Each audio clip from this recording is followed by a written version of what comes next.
5 years. It has been 5 years since this happened.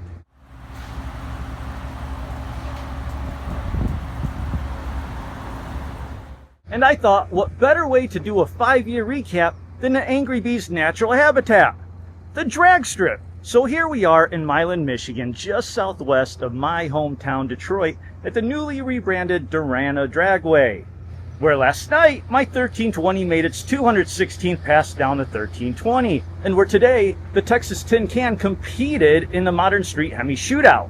Now this vid really is more of a recap than a review, and that's because you all already know I absolutely love this car. Plus, she only has 11,400 miles on her, so it's not like it's been used the way your typical 5-year-old car would have been. Still, I'm going to go over some of your basic review topics, including what I don't like, because nothing's perfect, but also I'm going to take this time to go over everything this car has done, everywhere it's been, and its accomplishments. Now in real life, I'm a give me the bad news first type of person, so that's where we're going to start. While it's mostly nitpicky, there is unfortunately one major flaw, and if you've followed me on this channel long enough, you can probably guess what that is. But first, the small stuff. Like this panel misalignment between the front door and the fender. It's something I see on a lot of Challenger, but it really bugs me anytime there's a reflection of something like a straight parking line that looks kind of broken because of it. And then there's this license plate light, which it's kind of in there now, but I can't tell you how many Challengers I've seen with that thing dangling down. It's just not good quality.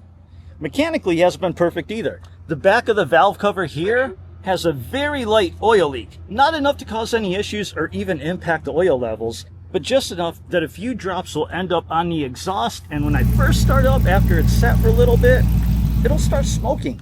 Another thing I hate, which is unfortunately by design and not actually a flaw, is the MDS system. I get why Dodge did it, but I hate it. Sure, it improves mileage a little bit, but not so much to make it worth it. And who buys a car like this for mileage anyway? The thing I hate most about it, though, is just how absolutely horrible it sounds, especially without a catback exhaust. Now for the major flaw, and this actually only really applies to someone who bracket races, and that is the random shifting issues. Now these only occur during a wide open throttle run, and usually only on the 1, 2, and 2, 3 shifts, and they don't always happen, but when they do, each bad shift costs me about 1/10 of a second and a quarter mile. That's more than enough to cost me a race, including one that happened right here at this very track 3 years ago.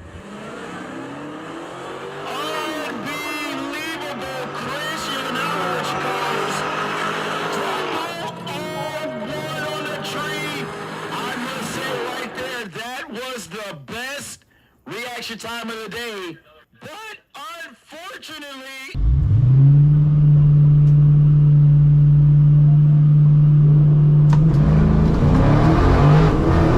Bad shift. Two bad shifts. Come on.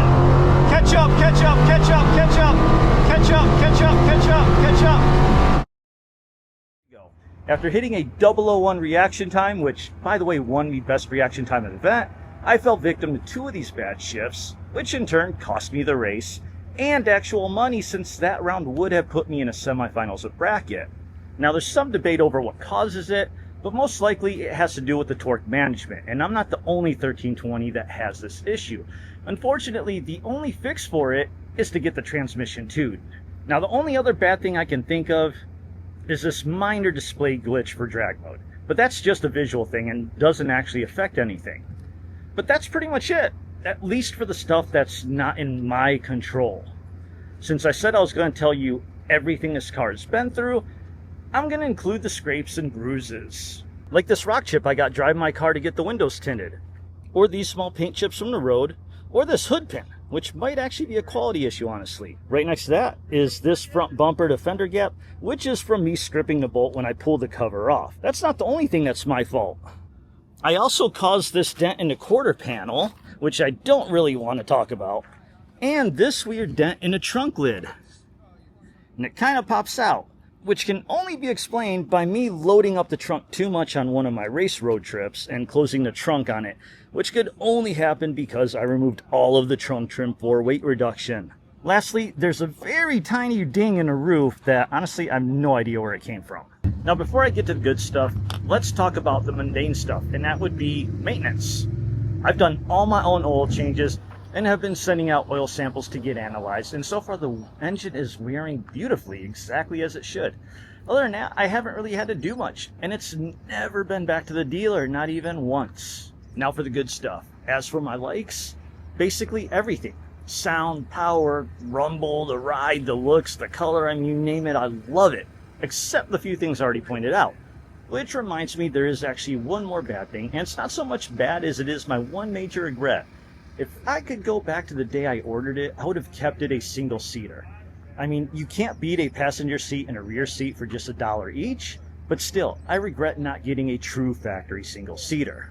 Now this car may only have 11,400 miles, but it's raced at tracks all over this country, including Dallas, Houston, Orlando, Detroit, Topeka, Tulsa, Oklahoma City, Kentucky, North Carolina, and Maryland, I think that's all of them, spending over 20,000 miles on a trailer being towed by my 2017 Ram. But she's not a trailer queen. Even in her drastically weight-reduced state, I do drive her on the street. In fact, the last time I raced here in Michigan, I drove this car all the way up from Dallas, camped in a tent out of it, drove out to 3 days of Dodge Media events, raced a full day of this very same Modern Street Hemi shootout, winning the 11.5 index class and the King of the Hill event championship, plus the event's best reaction time, to then drive out to the Woodward Dream Cruise the very next day, where it somehow also won its first and only car show award for Best Two-Door Racer? And finally driving all the way back to Dallas. Oh, and that drive back, I did that in one go, spending over 16 hours straight in the Kirky seat in that car.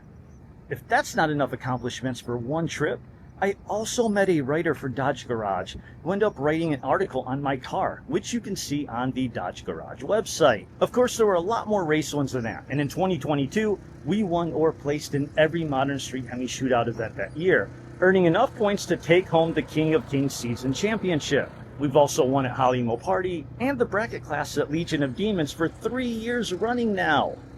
And I don't just race for trophies either, I also race for records. And this car has been, for the past 3 years running, the quickest Mopar that's powered by an untuned stock 392 drivetrain, and the only one to have broken into the tents in the quarter. We're in drag mode. We're going off idle like we have. Natural aspirated 392 car over there on the left. Good shift, good shift. No power adder machine. 2 good shifts, come on. Come on, let's go. So a 997 and a 1099 over on the left. That's excellent. Woo-hoo. So how about that for Chris? Chris in the 10s. With its current best time of 1087 at 124 miles per hour. Plus, within those 10-second runs, this car has also achieved a 2.7 second 0 to 60 and has even lifted a front tire completely off the ground at launch.